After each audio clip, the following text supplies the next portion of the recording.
Jusqu'au 26 juin, la ferme de la Chapelle présente son exposition « Éloge du vide ». Alors c'est une exposition qui parle de l'absence, de la trace du vide. Donc c'est la raison pour laquelle on l'a intitulée « Éloge du vide ». Et elle présente le travail de 3 artistes qui ont des travaux complètement différents dans le style, dans la fabrication, dans également la thématique, même s'il y a des points communs. La photographe Sarah Hildebrandt travaille sur l'absence en immortalisant des lieux désertés par l'homme. C'est une photographie de la série Lieux délaissés de Sarah Hildebrandt où on aperçoit un intérieur d'un appartement avec une tapisserie un peu délavée, un lit qui est à peine défait, donc comme si son occupant venait de partir. C'est un univers déjà qui est hors du temps parce que des tapisseries de ce genre, eh bien, on n'en a plus beaucoup. Des abat-jours comme ça, c'est pas du tout design contemporain.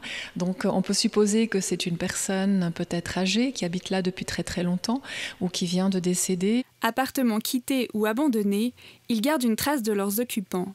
Les objets évoquent la personne qui les a laissés et continuent de raconter son histoire. Manoirs, châteaux et salles de bal dépeuplées, partout le vide résonne sur des murs décrépits. Enveloppe vide et silencieuse, les bâtisses poursuivent leur histoire solitaire, marquée par le passage du temps.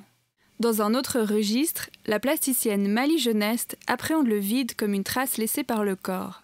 On a d'une part l'évocation de la peau par la couleur de cette tache. On a également l'évocation de la féminité parce que c'est vrai qu'en général c'est plutôt féminin de mettre du fond de teint sur la peau, sur le visage. C'est une couleur artificielle mais qu'on a décidé, voilà, c'est la couleur chair.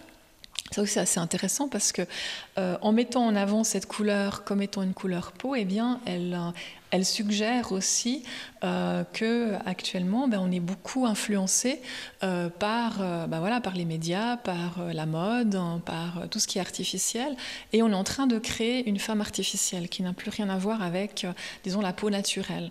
Pour la première fois, la ferme de la Chapelle expose une artiste outsider, c'est-à-dire liée à l'art brut.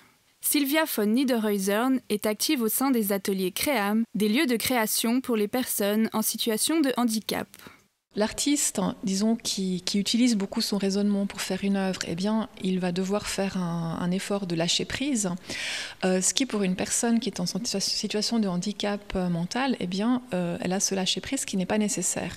Donc, il y aura une sorte d'immédiateté entre ce qu'elle ressent, cette personne ressent et ce qu'elle va réussir à produire sur le papier. Le côté lâcher prise, eh bien, il est inné chez Sylvia et donc il y a quelque chose de la fraîcheur enfantine qui ressort tout en ayant une qualité artistique qui est celle de l'adulte. Le vide se manifeste ici dans le rapport entre peinture et support.